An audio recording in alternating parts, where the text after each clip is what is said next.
not only part of, recording in progress. Our presentation is not only part of Design Week Rhode Island, it's also part of PVDFest, which due to COVID has sort of been stretched out. So we're glad we're able to be part of both programs.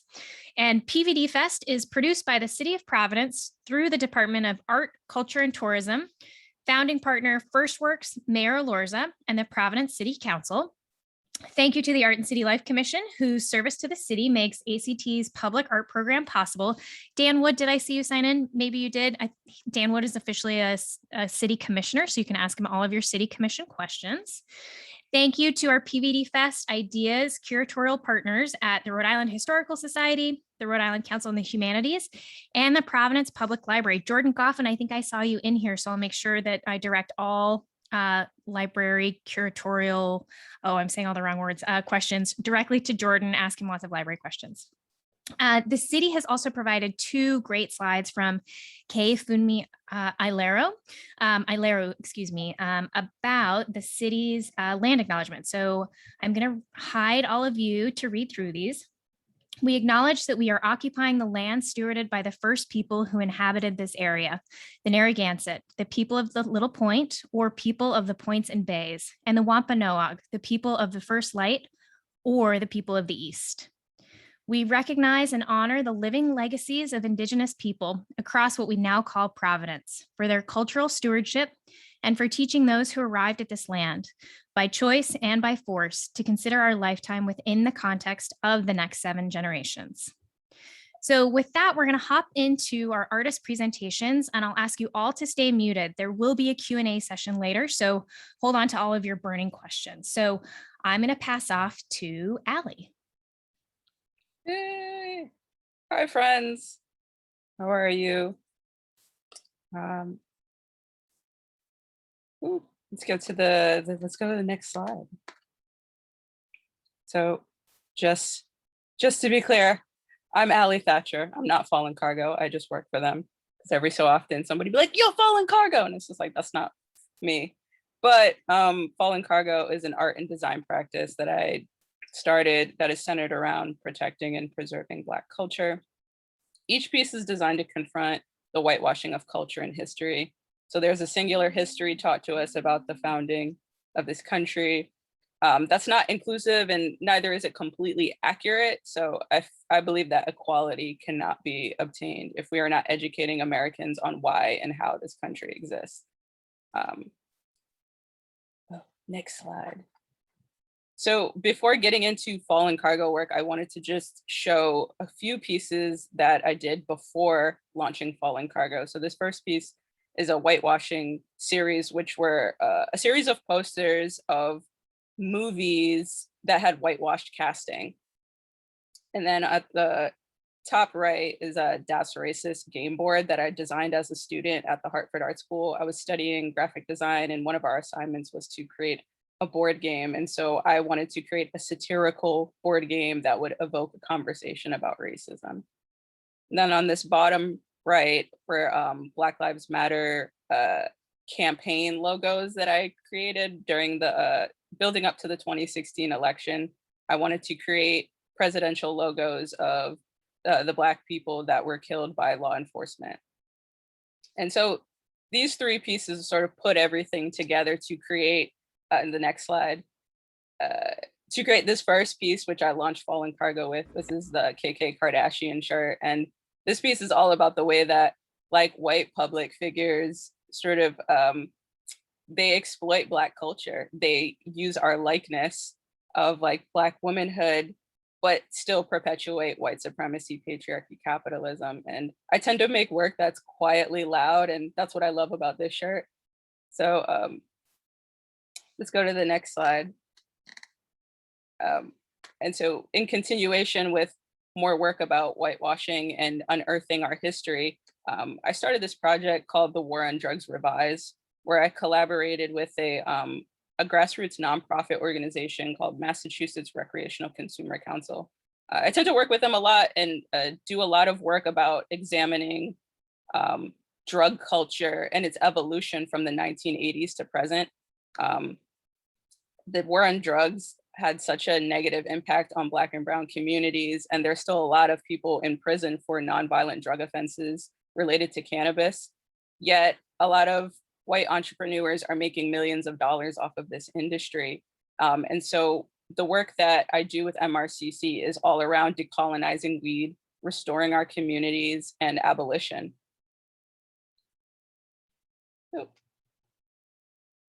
And then these next couple pieces, so this piece on the left is called Tignon Lawless, and it's based on Tignon Law of 1786, which was a law that enforced any woman of African descent to conceal their hair. Now, the reason why this law was set into place was because white women felt threatened by the fact that these women of color were attracting white male suitors. And so the colonial governor at the time in Louisiana set this law into place.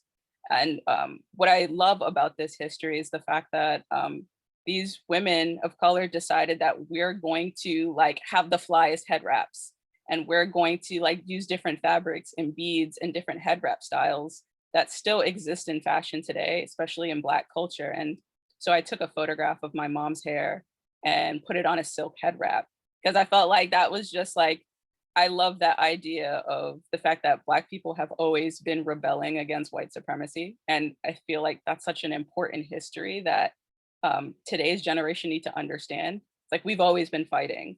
And I wanted to use that same image for a photo book that I developed called I Love Us, which is a collection of portraits that I had taken over the course of 3 years of Black and brown people like smiling and experiencing joy and existing within their culture and embracing their culture. And I think just as much as we need to unearth the history and our trauma, we also need to document our history as it's happening. And so this book was designed to be an artifact that I would leave behind for future generations. And so like that kind of puts together all of the main pieces that I like to do and the type of work and subject matter that I play around with Falling Cargo. So yeah, I will hand this off to Jacques if he's in the chat right now, if he's ready to present. Thank you guys. Yeah, Jacques. I am Jacques. Some people say I'm a master printer, but I'm sort of like a journeyman master printer, but I like to say I'm just somebody that just loves to print. You know, I was fortunate to grow up in a print shop. So, you know, I didn't have to pay to go to RISD or Brown or any one of those schools to get an education in printmaking. I grew up in that. And, you know, my dad was a writer.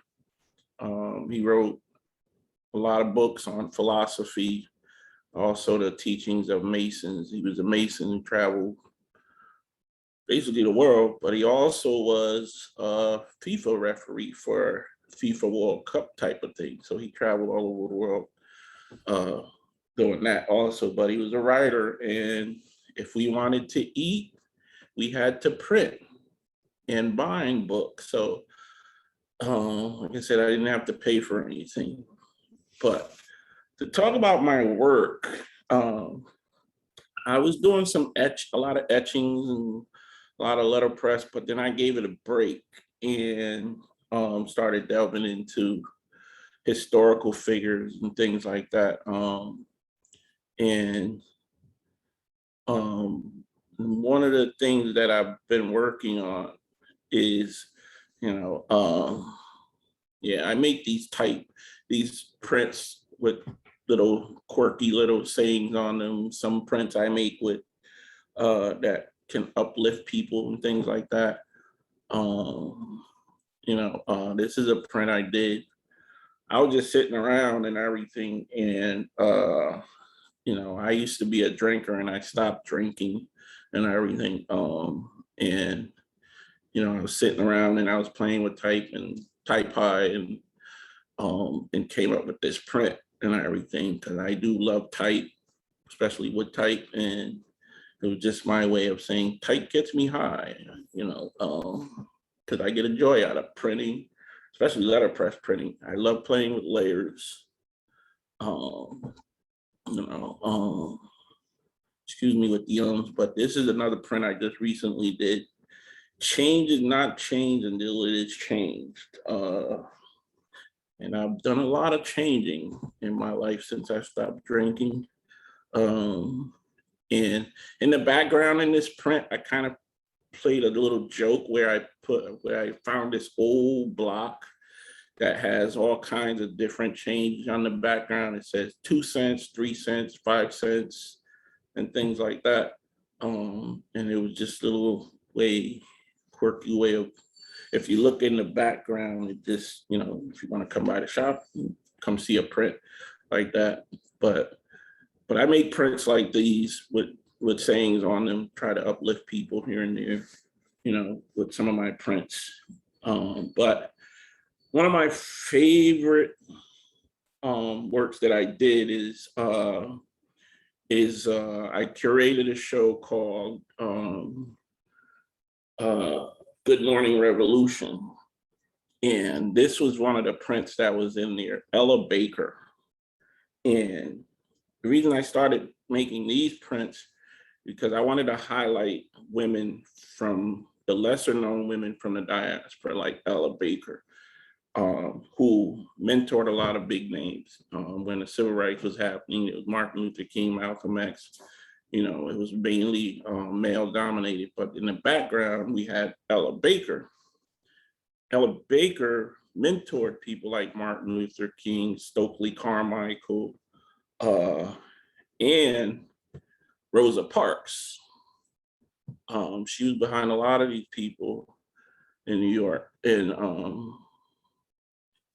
you know, and it was my way of highlighting her and a few other women from the diaspora. You know, at first the show started out, it was gonna be about Langston Hughes I was gonna do, but then I started thinking about my mother, you know, and it was kind of my way of paying homage to the women in my life, you know, especially my mother, because she had just passed away around that time. And, you know, so I had to throw Langston Hughes in there. And the whole concept of the show, where I had 6 different artists, and I gave them the task of picking 2 different historical figures, and they were to pick 2 quotes that pertain to what's going on today. And I love Langston Hughes, and I got the name of the show from this quote that's in one of his poems, Good Morning Revolution. And I'm gonna pal around this morning, you know. So it was a good show. And, you know, there's some other names that was in there. Ida B. Wells, you know, short in height, but tall in stature in terms of what she did for the human rights.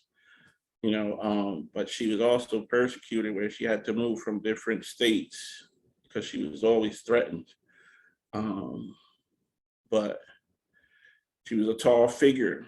Another woman, you know, that wasn't talked about, but now she's really being talked about. Actually, they're talking about a little mini movie about her, I think, now. But yeah, these women were behind a lot of these men that were doing these things, and they were left in the background because, you know, civil rights was not that it was a bad thing that they were dominated by men, but these women were in the background, you know. So that's why we should have more women making some of these decisions nowadays.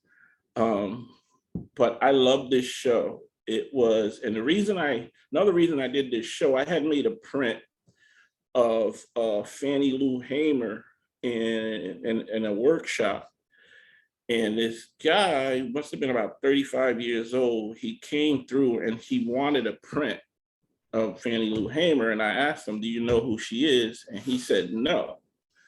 So I could not give him a print. I told him, I can't give you a print, man. I'd be doing you a disservice by giving you a print. So I told him, we have this thing called Google now. if you go home and you Google Fannie Lou Hamer, you read up on her and you come back, I'll give you 2 prints. Which he did. He came back and I did give him 2 prints and another print to go with it because it was a disservice. But you know, it's my way of highlighting these women that were lesser known. You know, people like now we have Kamala Harris in the White House. You know, we got Shirley Chisholm, first African American woman to run for president. You know,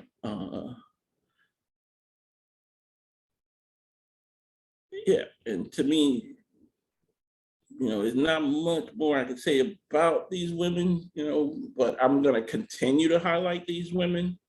You know, I have a couple other projects in the back burner right now that I'm gonna be coming out with. One of them is about Haiti, where I'm from. I was born in Haiti, came to the States when I was 6 years old. So I have this project that I'm going to be doing.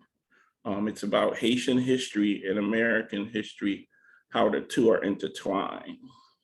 Another thing that's not being taught in schools is that kind of history about Haiti. And, you know, a lot of people don't know that the Louisiana Purchase would not have happened if it weren't for the Haitian Revolution.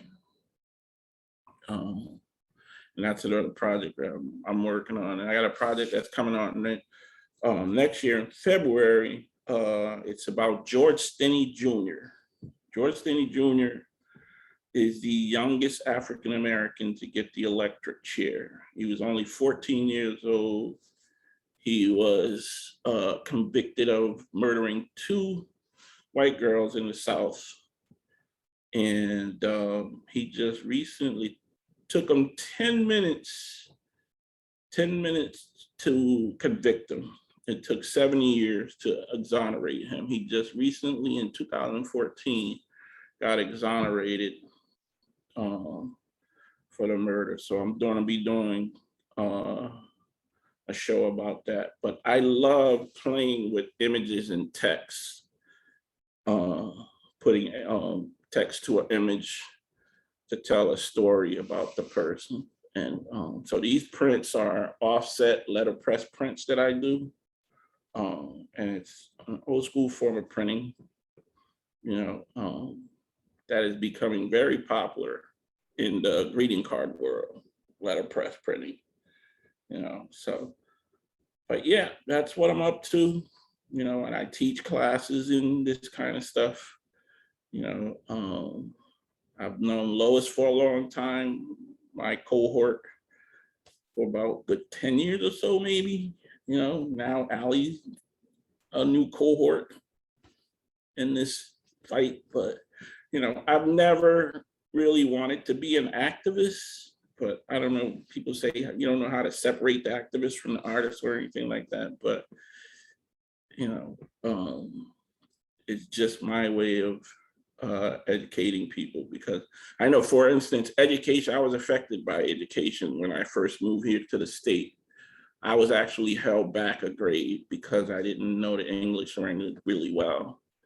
And then as the years went by, they actually had to, I skipped 8th grade and went straight to 9th grade because of that, what they did. Because I started catching up to things and everything. So I understood what that language barrier is like when you come to the States and trying to get yourself through education system and all that. So yeah, so that's about it about me. Look Thanks, forward to Jacque. And everyone remember, we're gonna have a Q&A session too, because I have got a bunch of questions also that I'm just excited this panel came together so I could hang out with Allie and Jacque and all of you.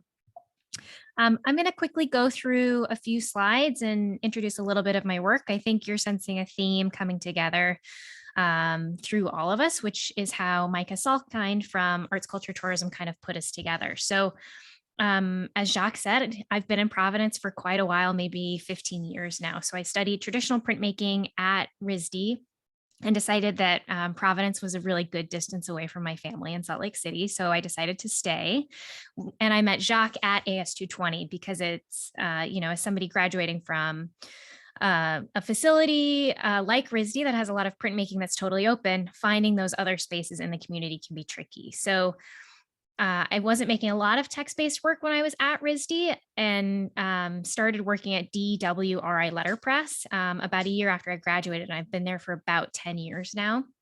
And we work with really only text there and some images, but it's really made me more confident as an artist to be able to use text and particularly the medium of the poster. So I wanted to start by showing these two posters that we did for the city of Providence announcing the plastic bag ban. And it was a great way to, set a poster that was being used around the city, but also to invite members of the community in to make these posters as well. And I think that's one thing about printmaking and the power of the multiple that's so appealing to me is that, it is a form of commercial printing. So it really should be open to more people, which I think is something that traditional printmaking isn't. And I wanted to talk about a project that for me has been a personal project in Rhode Island, and that's to get the state to finally rename Victory Day or Victory Over Japan Day. So starting a few years back, I made some posters with suggestions of other things to call the day. And I think when Allie mentioned in their work that work is quietly loud, I really like that idea as a concept because I think a lot of my work is meant to sort of start a conversation and not hit people directly over the head with something. So I thought Quahog Day was pretty good, Lobster Roll Day. And last year I elevated the project a little bit by turning the poster into a hashtag and then hiring a banner towing plane to carry the message across Rhode Island beaches. So for me, figuring out how to take a concept that I've been working with in print and scaling it up was a really interesting thing to figure out and also to finance, which as an artist is tricky in terms of grant writing or funding and all of those fun things. Or I should just keep buying lottery tickets so that I can finally buy a penny smasher, which is always on my list of things. In my kind of artist statement, I always talk about referencing historical materials for my prints. And my paternal grandmother was incarcerated in a camp in Poston, Arizona during World War II. And so this is a print that is based on government posters announcing internment. So this is what the posters look like. So I've really just taken the word Japanese out. And so these prints were created in 2017. And so I liked leaving that space out because then it allowed people to come with their own perspective of what was missing. And again, to start that conversation. So I think as Jacques mentioned, activism wasn't really what I started out with, but getting people to engage in a conversation with me is really the point of a lot of my current work. And as an artist, it's always scary to share personal things. And I changed the slide as though I was going to say something very poignant about this slide that I forgot that I put in here. But really, it's about sharing language and sharing voice and being able to share that in the printed word is something that I really appreciate and really value. And I think that's why all three of us have come together today. Because our work is somewhat similar in the topics that we're addressing and the media that we're addressing it in. So I'm going to stop my screen share and I'm going to open it up to Q&A. So we have some questions we can ask each other if folks are feeling shy or if anybody wants to pop in with a question. I think maybe I'll hop in. Okay, so I'm going to ask the first question, Allie and Jacques. How does the medium you work in define how you design? And Allie, I think I was thinking of you in particular for this one because you make a lot of soft goods and things that aren't paper. Yeah, I feel like graphic design is my medium, and that allows me to be a little bit more prolific with the work that I do and be able to create work instantaneously and apply it to different formats. A lot of my friends who are like in the fine arts realm, like they need a studio space to create. And for me, I can just design on my computer in my room. And like, it's a lot easier to actualize it when I have Illustrator or Photoshop. So I feel like that's how like graphic design influences how I create work.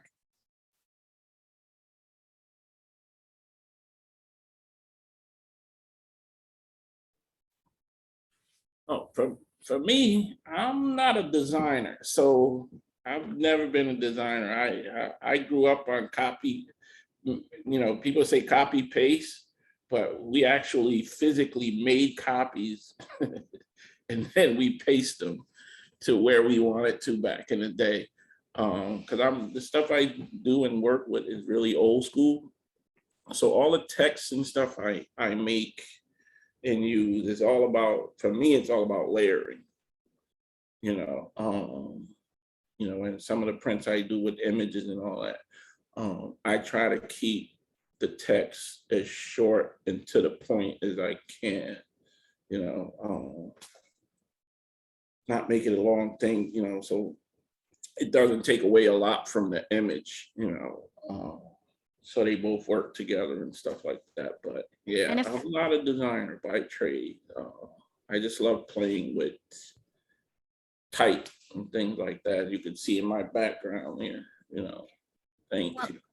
And I'll say too, to kind of parrot on what Jacques said, I also like to think short things too, because as somebody who also works in type, sometimes you're missing a letter, or like by the time you're setting type, oh, 2 words in, 3 words in, I'm not going to go back and change something. So yeah, and I get people like Dad loves my prints and stuff like that. He'll reach out to me, hey, you know, you got a typo in there, right?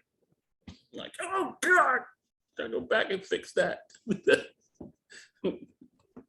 I am going to pass to Martha, who has a question. Martha, feel free to type into the chat or unmute.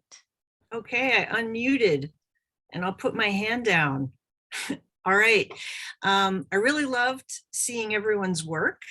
And another question I had, and something I really have admired about all of you, but Providence in general, is how you get your posters out in public space. And I know I've seen Lois's and Jacques a little bit, like particularly the summer of 2020, I remember there were tables and people were just giving out posters at demonstrations, and I thought that was really inspiring. So I wondered if any of you had thoughts about, you do beautiful work, how do you get it out to the public and into public space?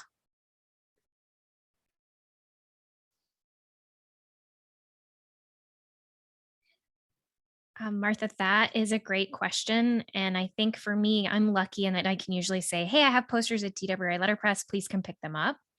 But also, if one of us is going to a march, it's easy to walk with a stack of posters. And then by the time you've made it to the start of the march, the posters are gone, which is great. And then also I've realized I can hire other artist friends to hang up posters for me, because I always forget how long postering takes. So for me, that's always a really worthwhile investment. For me, I'm part of a great community, this AS220 community that I'm in. You know, I tend to, you know, I make with the offset. I'm lucky enough to have the offset where I can make multiples of what I have, what I make, and you know, sometimes I give a lot of my posters away, you know, and I put them in different places for people to see, just to get the message out there. You know, like 2020, that was a collective when we had tables all over the place. That was a collective that we had put together, a group of us, and we were just giving out the posters. We wasn't asking for anything. We were just asking for donation in order to keep doing what we do. And things like that. Is like, you know, because paper costs money, you know. For AS220 ink, I was fortunate with people that I work with and the relationships that I've sort of like cultivated with people, where a person that I helped out gave us like a good $30,000 worth of ink. So we don't have to buy ink, we just have to buy paper. So we just ask people for donation, you know, in order for us to keep doing what we do.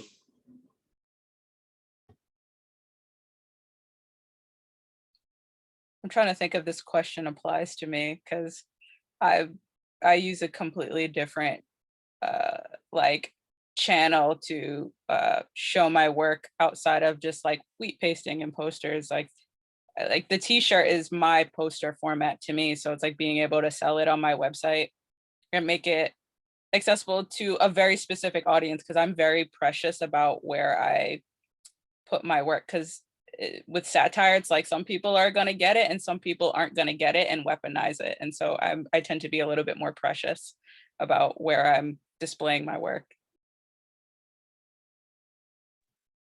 Thanks, Allie. Thanks, Martha. I've got a question from Willow. How do you maintain your practice on a daily / weekly / monthly level? What is your creative rhythm when formulating ideas?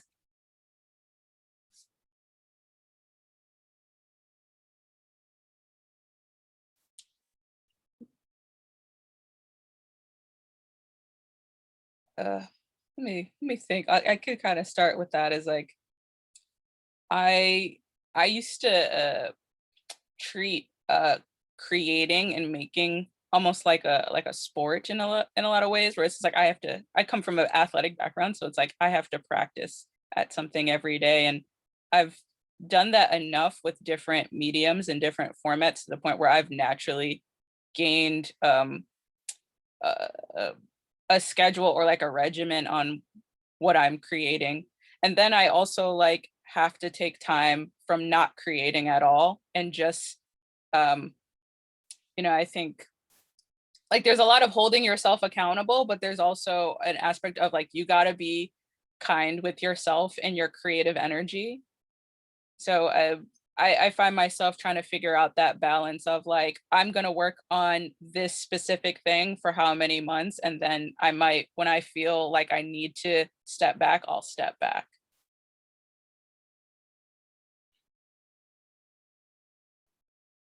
That's a great answer. I think that I always forget about that downtime, which is usually like, I can jam one more thing in here. And then I'm like, I got to go to sleep for like many hours for this weekend.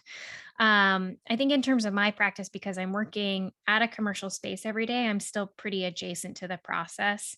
But for me, I wish that I had more of a creative rhythm. It's usually more of like oh shit, I have to hang this show up next week and I've got to crank 2 other things in. So I have a little well of ideas that are I will pull from, but it's a little trickier to think about long-term ideas for me, or bigger ideas, partly because it's how do I have the time to get there or the financing to get there. So I'm going to pass to Jacques. I don't know, for me, I'm sort of like an on the cuff type of artist. Like if it comes to me, I have to do it right then and there. I don't want to forget it. And a lot of the stuff that I do is just like in the moment. It's like the idea comes to me, I'm doing it right then and there. I'm gonna find paper and I'm gonna put that idea to paper and print. And that's it. A lot of my work, I can't sit there and map out a project like that, because like in my mind, I see the colors and I see how I want it, how I want to arrange it, how I want to put it, and I do it right then and there because I'm afraid of forgetting it. Like my dad used to tell me all the time, if you have an idea, write it down. And I guess that's the writer in him, and it's funny, I make these blank sketchbooks and I never use them. I just go with whatever idea is in my head. If I have paper around, I'm gonna print it on whatever paper I find, or I'll go get paper. So it's my ideas, or when they come, I print them. Okay, I've got a question from Kath. Hi, Kath. How does Providence influence your work? Living here, the politics of here, geography of here, however you want to answer that.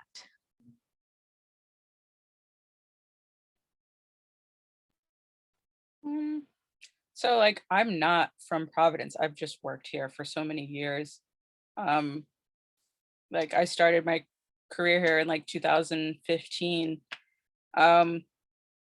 but I've worked in more of like the events curation space, like with Stay Silent, PVD, and House Party Vibes. I've also did some work with AIGA Rhode Island. And so those being in those spaces has taught me a lot about the community. And when I started working with AIGA, I was only getting like one layer of Providence. And I realized that that layer was only like the RISD, like people who are sort of implants to the city. And then once I got into the Stay Silent space, I realized like, oh no, these are people who are born and raised here. And that gave me a much better understanding of Providence and its diversity and its culture. And so I feel like my experience with Stay Silent has influenced a lot of my understanding of the city and the work that I do now. And just like having an appreciation for our culture and making sure that we're always creating spaces for our culture to like be safe and exist and thrive. And so I just carry that with me through all different projects that I do, even if it's a project that I'm not doing in Providence.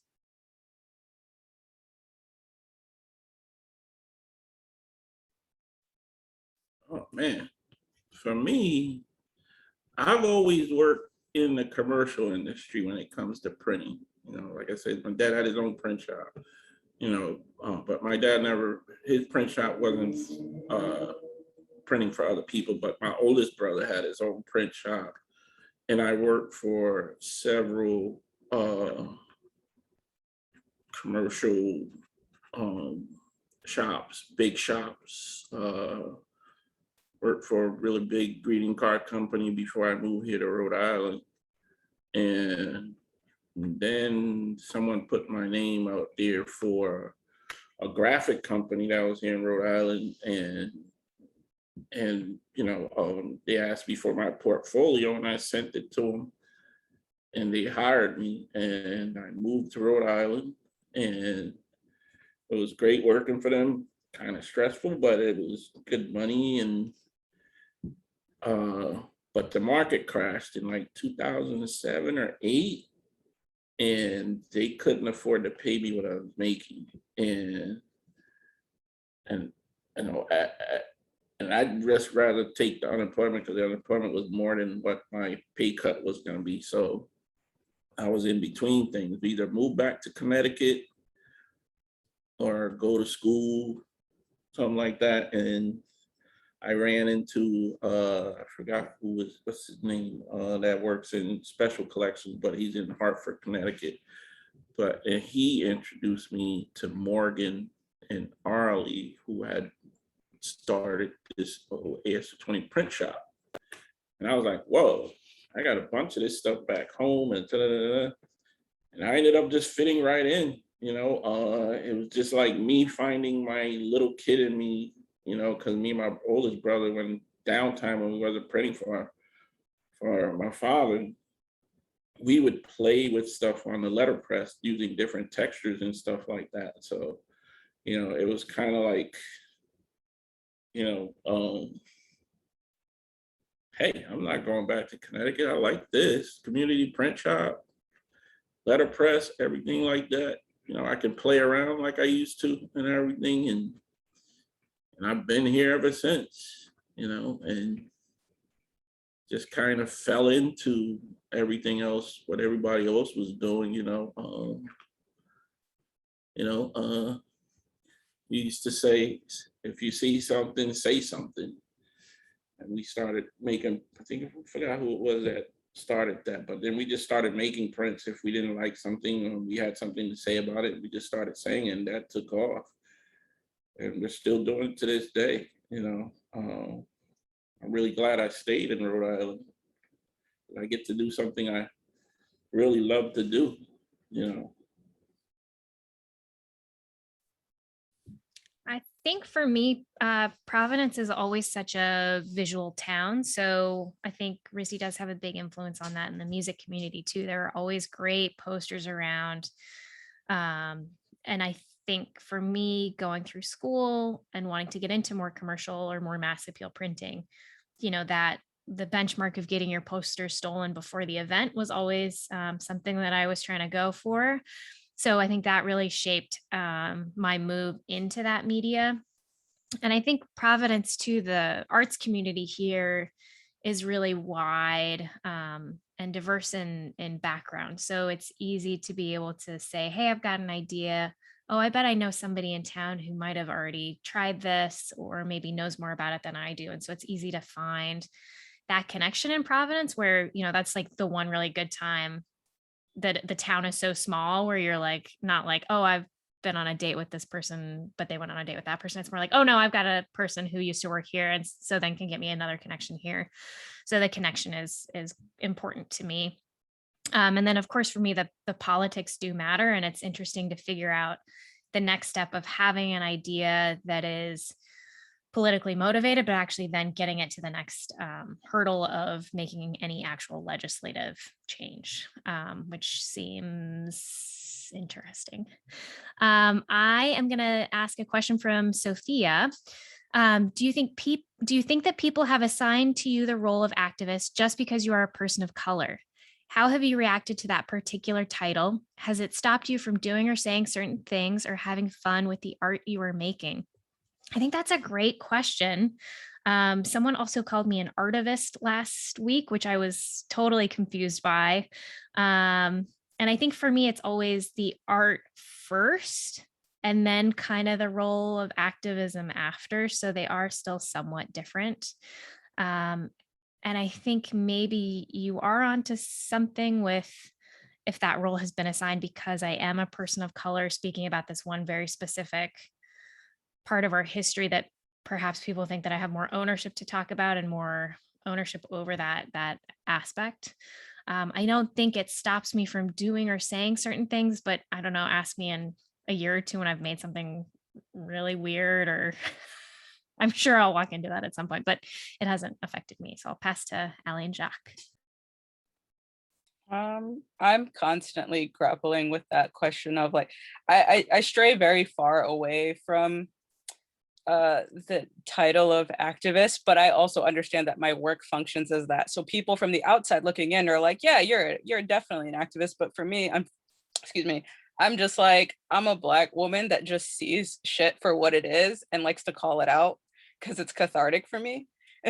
You know what I mean? And I don't know, but I also am I'm very because I work in satire a lot, I'm very calculated about what I do and who I present the work to, because it's like there's so much danger with it that I have to protect myself. And so yes, there are designs that I keep in my hard drive, or there are certain things that I have to sit with for a couple years.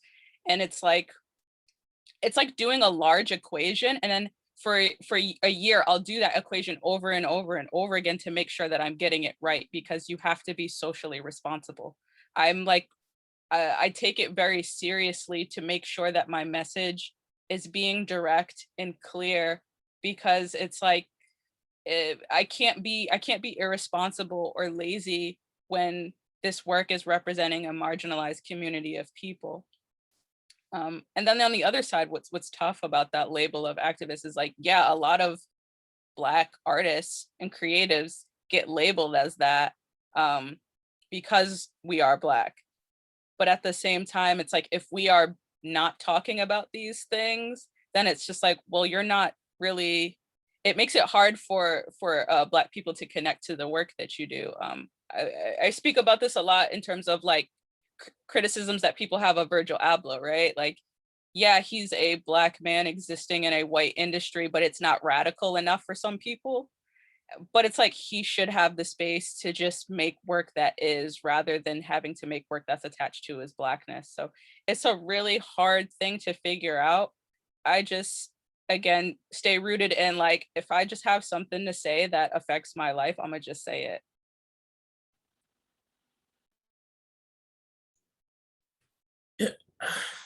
I mean, I don't really have a hard. I mean, like that label for me is not something, you know, because that label is coming from someone else, right? The way I feel about it, when art, is your own personal feeling. You know what I mean? Like when I make things, it's because I feel a certain way. And I always say, no one tells your story better than you do, right? You know, if it happens to fall in that category of activism, then it does, but it's still my story. You know, when you know, like when that happened to George Floyd, you know, growing up, you know, growing up Haitian, and then, you know, living in predominantly white neighborhood. So for me, I got it on both sides. I was getting it from all sides, right? But it's all about who you are to me. It's like, I can't take what someone tries to think I am. I mean, I can only tell you this, my story, who I am, where I come from, why I do what I do. You know, it's all about feeling. You know, said no one can tell my story better than me. You know, so that's how I see it.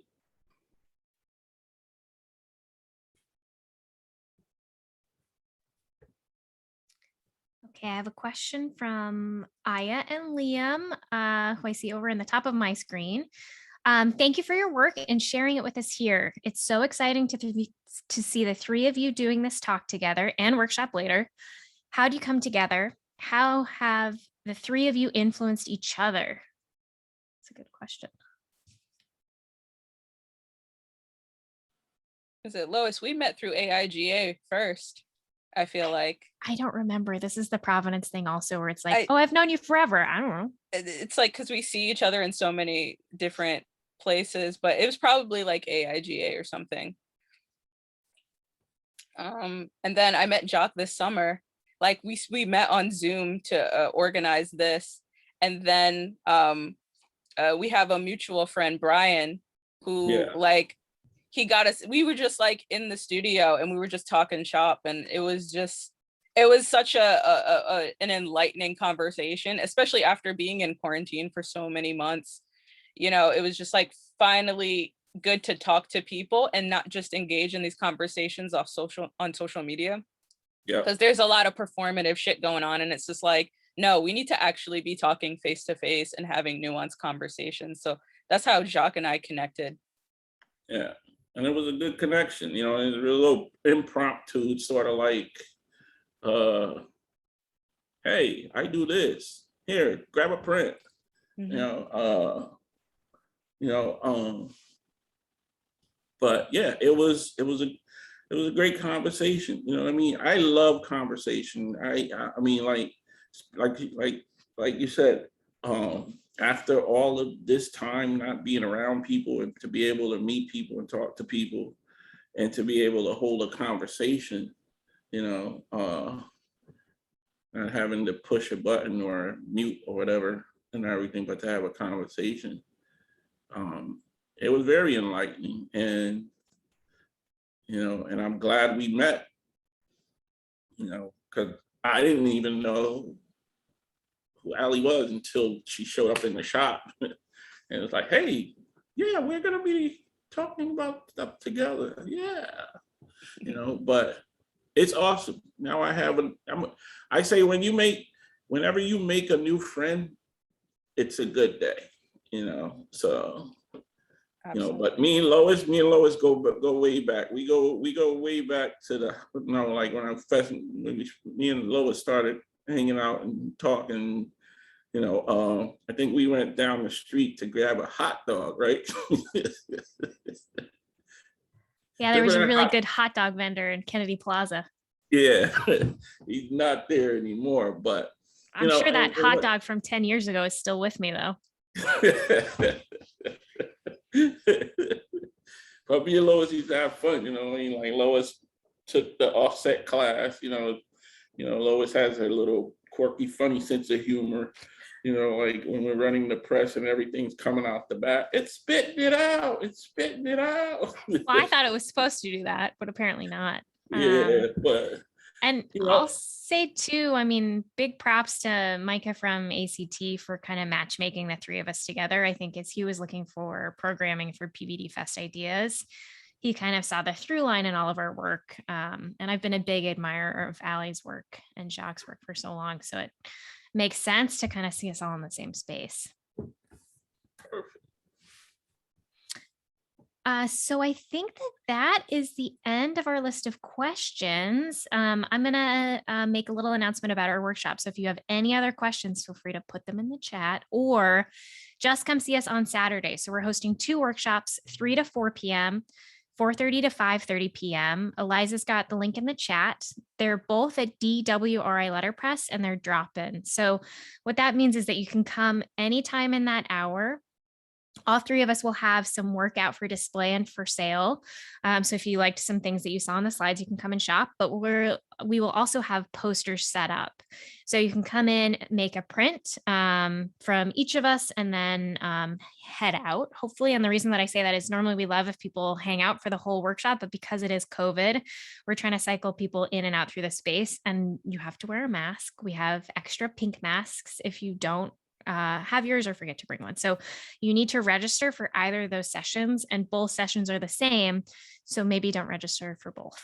I think that's it for my list. Allie, Jacque, did I miss anything else? Okay. Well, thank you so much to everyone for joining. It's been great to see you all.